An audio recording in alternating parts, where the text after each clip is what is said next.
Hello readers, welcome back to నా చేతి రాతలు. తాళిబొట్టు 12వ భాగం. ఏ అమ్మాయి, కొడతావేంటి? నువ్వెవరు మధ్యలో అడగడానికి? నేను చెప్పేది జరుగుతుంది అని అరుస్తూ డిఫెండ్ చేసుకుంటూ నన్ను తోసేసి అతని థింగ్స్ తీసుకుని వెళ్ళిపోయాడు అక్కడి నుంచి. ఆ టీనేజ్ అమ్మాయి వెర్రి చూపులు చూస్తుంటే వెళ్ళి చెడమడా తిట్టేశాను అంది స్ఫూర్తి. ఏమని? చదువుకో ఫస్ట్. నిన్ను కాలేజీకి పంపేది చదువుకోవడానికి, ప్రేమించి పెళ్లి చేసుకోమని కాదు. అందుకే చదువుకో చదువుకో అనేనా అన్నాడు వేద్. కళ్ళు చిన్నవి చేసి చూసింది స్ఫూర్తి. ఏదో సింక్ అయిందని వాడేశా. నెక్స్ట్ నెక్స్ట్ అన్నాడు. ఇంకేం లేదు, గట్టిగా గడ్డి పెట్టి ఇంటికి వెళ్ళిపోయాను. అంతా బాగానే ఉంది, కానీ ఇందులో మా బ్రో ఎక్కడున్నాడు చెప్పమా అని ఆరోగా అడిగాడు వేద్. బ్యాక్గ్రౌండ్లో అంది ఇసి ఉత్సాహంగా. ఆహా అంటూ చూశాడు ప్యాసింజర్ని.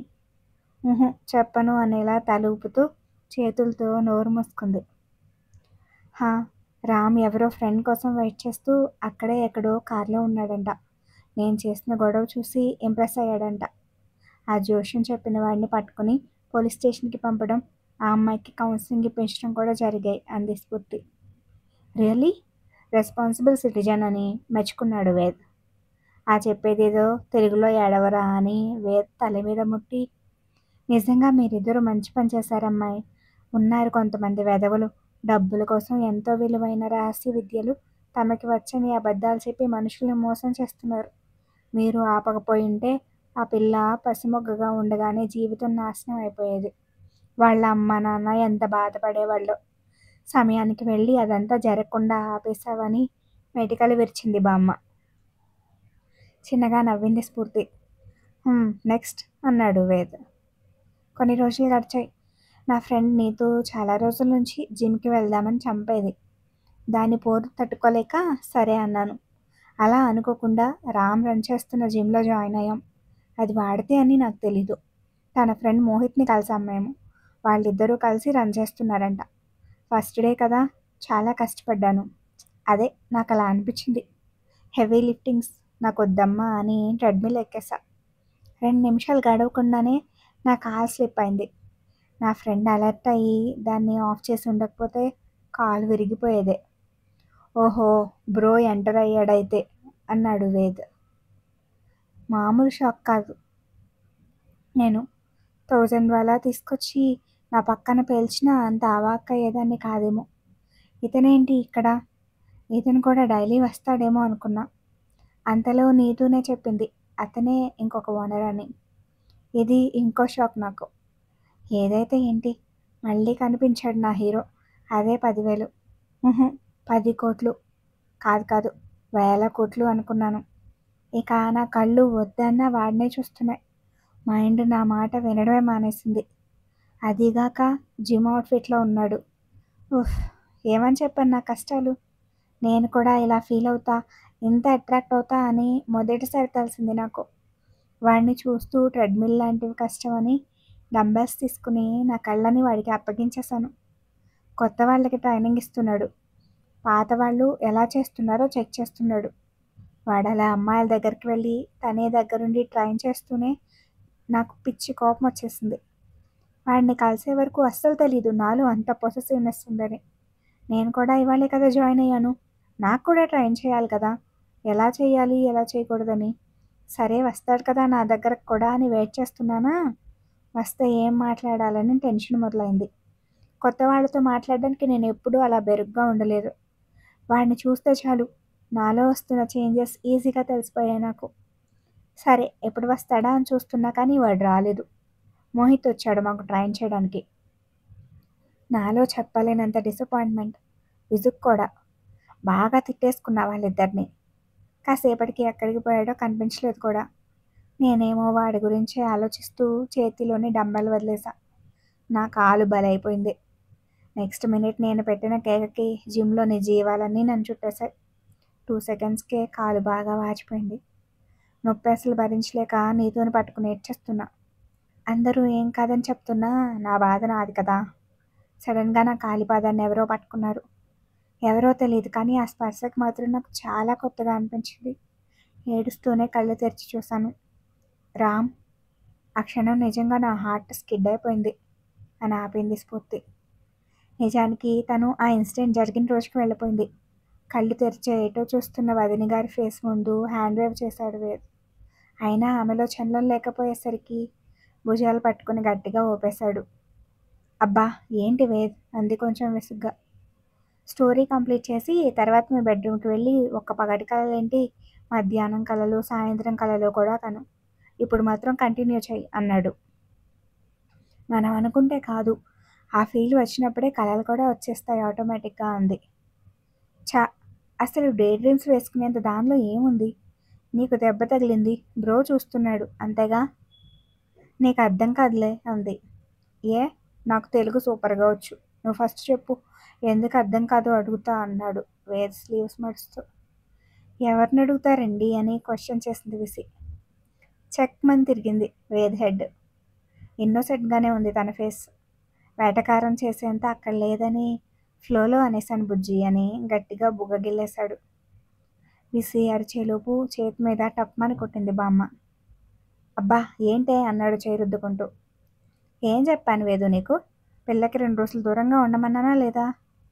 నువ్వు చెప్పే దూరంలో టచింగ్స్ కూడా ఉండవానే? ఇప్పుడు కానీ మాకేవో అంటురోగాలు ఉన్నాయని అనుకోరు చూసేవాళ్ళు అన్నాడు విసుక్కుంటూ. పెదవాయ్, ఏంటా అపశకునం మాటలు అంటూ లెంపలేసింది బామ్మ. ఆపవే, ఏమైంది నీకు? సందు దొరికితే చాలు వాయించేస్తున్నావు, అది కూడా నా కొత్త పెళ్ళం ముందు. పాపం అదెంత ఫీల్ అవుతుంది అన్నాడు బుగ్గలు 2 చేతుల్లో దాచుకుని. చిన్నపిల్లాడిని తలపిస్తున్న అతని చేష్టలకి విసి లోలోనే నవ్వుకుంటుంది. నిజం చెప్పనేరా, నిన్ను వాయించే అవకాశం తనకు కూడా వస్తే బాగుండని అనుకుంటుంది. అంత ఏడిపించావు ఆ పిల్లని పెళ్లిలో అని కిచెన్లోకి వెళ్ళింది బామ్మ. విసి బేలగా చూసింది. పెళ్లి మాటలతోనే ఆపేశాడు. తర్వాత ఏం జరగలేదు అనుకుంటుంది కాబోలు బామ్మ అని పాప బాధ. కానీ చెప్పాలనుకోలేదు. నైట్ సెంటిమెంట్తో కొట్టాడుగా, నీ భర్తను కొట్టిస్తావా అని. సో నోటికి జిప్ వేసేసింది. స్ఫూర్తి అంతదాకా వేద్ మెలో డ్రామా చూసి వెళ్ళిపోవడానికి లేచింది. అరే ఎక్కడికి జంప్ అయిపోతున్నావు, కంప్లీట్ చేయని ఆపేశాడు వేద్. చెప్పానుగా. అప్పుడే నేను మళ్ళీ చూసింది. వాడితో ప్రేమలో పడింది. అంతేనా? దానికే ఎప్పుడు పడ్డావు అసలు అని అడిగాడు ఆశ్చర్యంగా. చూడగానే నచ్చేశాడు. నచ్చడం అంటే నా హార్ట్లోకి ఎక్కేశాడు. చాలా రోజులు డిస్టర్బ్ చేశాడు. కానీ మళ్ళీ కనిపించడేమో అని సర్ది చెప్పుకున్నా. మళ్ళీ కనిపించాడు. అది కూడా ఇలా నా కాలు పట్టుకుని అని ఆపేసింది. అయితే అన్నాడు వేద్. నిన్ను అని పళ్ళు నూరి. ఒకటి గుర్తుపెట్టుకో వేద్, పెళ్లిలో విసి చేతిని ఎలా కిస్ చేశావో అలానే మనసులో ఉన్న ప్రేమనంతా నీ స్పర్శలోనే చూపిస్తూ విసి పాదం ముట్టుకో. తను నీ ప్రేమని ఫీల్ అవ్వకపోతే అడుగు. కాళ్ళు పట్టుకోవడం కాదది. ఆ పాయింట్లో ఏ అమ్మాయి అయినా పడిపోతుంది అంది స్ఫూర్తి. నిజమా? అనుమానంగా అనుకుంటూ పక్కనే కూర్చున్న విసి పాదాలను చూశాడు. చీర కుచ్చిళ్ళ నుంచి దాగనట్టు దోబూచులాడుతున్న వెన్నెల ముద్దల్లా కనిపించాయి. చిన్న స్మైల్తో వాటిని టచ్ చేయడానికి అతని చేయి కదలగానే తాబేలు తలని డెప్పలో దాచుకున్నట్టు చీర లోపలికి దాచేసింది విసి. నువ్వు అన్నది 100% నిజమే అయినా నీ చెల్లికి వర్కౌట్ అవ్వదేమో. పాప పడడం సంగతి తర్వాత, ముందు పారిపోతుంది అన్నాడు నీరసంగా. విసి మూతి తిప్పితే స్ఫూర్తి నవ్వింది. అసలుకే ఈ పిల్ల పడదని ఏడుస్తుంటే మా నాన్నమ్మ చూడు ఇంకా దూరం పెంచుతుంది. అక్కడికి ఈ పాప నాకేదో గ్రీన్ సిగ్నల్ ఇచ్చేసినట్టు అనుకుని నా కష్టాలు నీకు తిరిగ్గా తర్వాత చెప్తాలే కానీ ఇప్పుడు నువ్వు నీది కానీ ఈసారి నో బ్రేక్. తర్వాత ఏమైంది అన్నాడు. తర్వాతనా? నేను నొప్పికి తట్టుకోలేక ఏడ్చేస్తుంటే వాడొచ్చి నా కాలు పట్టుకుని చూశాడు ఎక్కడ పడిందో అని. బాగా వాచిపోయింది అప్పటికే. కానీ వాడిని చూసిన క్షణం నుంచి నొప్పి సంగతే మర్చిపోయి ఏడుపు కూడా ఆపేశాను. వాడినే చూస్తున్నా అంతమందిలోనూ. హాస్పిటల్కి వెళ్ళాలని మోహిత్ అంటుంటే రామ్ అందరినీ వెళ్ళి వాళ్ళ వర్క్ చూసుకోమని చెప్పి పంపేశాడు, నా ఫ్రెండ్ నీతుతో సహా. నన్ను హాస్పిటల్కి తీసుకెళ్తాను అంటున్నా నేను చూసుకుంటాను పొమ్మన్నాడు దాన్ని. జాగ్రత్త అంటూ తన వర్కౌట్కి వెళ్ళిపోయింది నీతు. అదేంటో అప్పటిదాకా వాడు ఎప్పుడు వస్తాడా అని వెయిట్ చేస్తాను నాకు. అప్పుడు నా దగ్గర తనొక్కడే ఉండేసరికి హార్ట్ బీట్ అమాంతం పెరిగిపోయింది. పెయిన్ రిలీఫర్ స్ప్రే చేస్తూ వర్కౌట్ చేసేప్పుడు దిక్కులు చూస్తే ఇలానే అవుతుంది. శ్రద్ధ పూర్తిగా ఎక్కడ పెడితేనే చెయ్యాలి అన్నాడు నెమ్మదిగా. గతుక్కుమన్నాను నేను. అయితే తను కూడా నన్ను గమనించాడని అదే టైంలో హ్యాపీనెస్. కానీ డైరెక్ట్‌గా ఒప్పుకోలేం కదా! అది ఎటో చూస్తూ అని నసుకుతూ నిలబడడానికి ట్రై చేశాను. నుంచోలేక పడిపోతుంటే వెంటనే పట్టుకొని సపోర్ట్ ఇచ్చాడు. అతని స్పర్శని నేను ఫీల్ అయిన టైంకి ఆ ఎటో అంటే నేనున్న వైపునే. "ఎందుకు చూస్తున్నావు?" అని అడిగాడు నా కళ్ళలోకి కళ్ళు పెట్టి. మాట పెగల్లేదు నాకు. ఇంత ఈజీగా దొరికిపోతానని ఊహించలేదు కదా! డైరెక్ట్‌గా అడిగేసరికి ఏం చెప్పాలో తెలియక నీళ్లు నములుతూ "కాలు నొప్పిగా ఉంది చాలా. ఇంటికి వెళ్తాను" అన్నాను పెయిన్ ఉందని చూపిస్తూ. "హాస్పిటల్‌కి తీసుకెళ్తా" అంటూ 2 చేతుల్లోకి ఎత్తేసుకున్నాడు. జరిగేది నిజమని నమ్మడానికి నన్ను నేను గిచ్చుకోవాల్సొచ్చింది. చెయ్యి కూడా ఎర్రగా అయ్యి నిజమేనే అని నా బుర్రకి తట్టేసరికి ఇద్దరం లిఫ్ట్‌లో ఉన్నాం. ఏంటో కొత్తగా సిగ్గు పరిచయమైంది ఆ రోజు నాకు. అంతలోనే మళ్ళీ వాడిని ఎప్పటికి చూస్తానో అని భయమేసి చూశాను. తను కూడా నా వైపే చూస్తున్నాడప్పుడు. ఏంటన్నట్టు కళ్ళెగరేశాడు. ఒకే ఒక్క సెకను ఆలోచించి ఐ లవ్ యూ అన్నాను అంది స్ఫూర్తి. ఓయ్ డ్రీమ్ వేసుకోలేదు కదా అని అనుమానంగా మధ్యలో అడ్డొచ్చాడు వేద్. స్ఫూర్తి నవ్వి లేదన్నట్టు తల అడ్డంగా ఊపింది. అయితే నిజంగానే కన్ఫెస్ చేసేసావు. అవును అంది. స్ఫూర్తి నాకు డౌట్ గట్టిగా కొడుతుంది. ఈ ప్యాసింజర్ నిజంగా నీ సొంత చెల్లేనా అని అడిగాడు ఇంకా మూతి ముడిచే ఉన్న విసీపాపం చూపిస్తూ. హుష్ నీతో వేగడం కష్టం వేద్ అంది స్ఫూర్తి నిట్టూరుస్తూ. ఇది మరీ బాగుంది. డౌట్ అడిగినా తప్పేనా? ఎంతకీ ఏమన్నాడు బ్రో? లాగి పెట్టి కొట్టలేదు కదా? ఛ అంత సీన్ లేదక్కడ అంది స్ఫూర్తి వెటకారంగా. చూస్తున్నాగా 2 రోజుల నుంచి. ఇప్పుడంటే బాగా కొవ్వెక్కి అలా వేషాలేస్తున్నాడులే అంది. అబ్బో అప్పుడైతే నీ కంట్రోల్లోనే ఉన్నాడంటావు. ఓకే చెప్పేశాడా మరి? నేను ఆ 3 ముక్కలు చెప్పాక కూడా వాడిలో పెద్దగా రియాక్షన్ లేదు. అప్పటికే తెలిసిపోయిందేమో నేను వాడికి పడిపోయానని. జస్ట్ నా వైపు చూసి ఊరుకున్నాడు. నాకేమో టెన్షన్ పెరిగిపోయి ఏం చెప్తాడా అని కాలు నొప్పి కూడా మర్చిపోయి గోళ్ళు కొరుక్కుంటూ చూస్తుంటే శాడిస్ట్ ఫెలో నా బాధని అస్సలు పట్టించుకోకుండా సైలెంట్గా తీసుకెళ్లి కారులో కూర్చోబెట్టాడు. తన పాటికి తను డ్రైవింగ్ చేసుకుంటుంటే ప్రపోజ్ చేశాను నేను అని నేనే గుర్తు చేసుకోవాల్సిన పరిస్థితి అంది స్ఫూర్తి. పాపం అని సాడ్గా ఫేస్ పెట్టాడు వేద్. ప్రపోజ్ చేశాను అంటే అప్పుడు అన్నాడు వినిపించింది అని.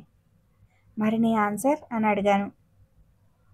నువ్వు ఐ లవ్ యూ అనగానే నేను ఐ టు యూ అనాలా అని ఎదురడిగాడు. ఇష్టం లేదా నీకు అన్నాను భయపడుతూనే. ఆ మాట చెప్తే నా కారులోంచి దూకేస్తా అని బెదిరిస్తావని ఆగుతున్నా అన్నాడు. ఏడుపొచ్చేసింది నాకు దాని అర్థం నో అని. నీకు గర్ల్ ఫ్రెండ్ ఉందా అని అడిగాను ఏడుపు గొంతుతో. పెళ్ళామే ఉంది అన్నాడు తీరిగ్గా డ్రైవింగ్ చేసుకుంటూ. అమ్మో ఎంత పెద్ద అబద్ధం. నీ కష్టం పగవాడికి కూడా రాకూడదు వదినా అని కన్సోల్ చేశాడు వేద్. నిజంగా ఆ టైంకి అదే అనిపించింది నాకు. అన్ని రోజులు అతనికి పెళ్ళయిందా లేదా అని ఎందుకు ఆలోచించలేదు నేను అని నన్ను నేనే తిట్టుకుంటూ బాధని లోపలే కష్టంగా తొక్కిపెట్టి కూర్చున్నాను. హాస్పిటల్ రాగానే నా వైపు డోర్ తీసి మళ్ళీ ఎత్తుకోవడానికి చూశాడు. దూరం జరిగి నేను రాను అన్నాను. ఎందుకు? మా డాడీకి తీసుకెళ్తాడు ఇంటికెళ్ళిపోతాను అన్నాను మొండిగా. ఇంకొక నిమిషం కూడా అతని ముందు ఉండాలనిపించలేదు నాకు. మెంటలేమైనా ఉందా నీకు? హాస్పిటల్ వరకు వచ్చి వెనక్కిపోతానంటావు అని కసిరాడు ఒక్కసారిగా. ఇక నాకు పిచ్చ కోపం వచ్చేసింది. తన మీదే కాదు నా మీద కూడా. ముందు వెనక ఆలోచించకుండా వాడి గురించి ఎలా ఊహించేసుకుని ప్రేమిస్తున్నా అని కూడా చెప్పేశాను అని. రెండూ కలిసి రానంటే రాను, నువ్వెవరు నన్ను ఫోర్స్ చేయడానికి, నా మీద కోపడ్డానికి అని అరిచేశాను గట్టిగా. వచ్చిపోయేవాళ్ళు మమ్మల్ని వింతగా చూస్తుంటే ఇరిటేట్ అయ్యాడు రామ్.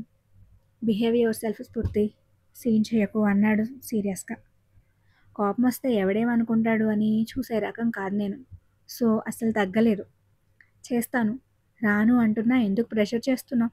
తప్పుకో ఫస్ట్. నేనే ఎలాగో పోతాను అని ఇంకా గట్టిగా చెప్తూ చేతులతో తోసేస్తూ వాడిని అడ్డు తప్పించడానికి చూసా. నెక్స్ట్ మినిట్ వాడు పూర్తిగా కారులోకి వచ్చి ముద్దు పెట్టేశాడు అని స్ఫూర్తి చెప్పడం ఆపడం, వేద్ విసిల్ వేయడం ఒకేసారి జరిగాయి. స్ఫూర్తి సిగ్గుపడిపోతే విసి పాప మొహం బీట్రూట్లా ఎర్రగా అయిపోయింది. అక్కా బావల రొమాన్స్ విని కాదు, అందుకు తన హంబీ గారు ఇచ్చిన రియాక్షన్ చూసి.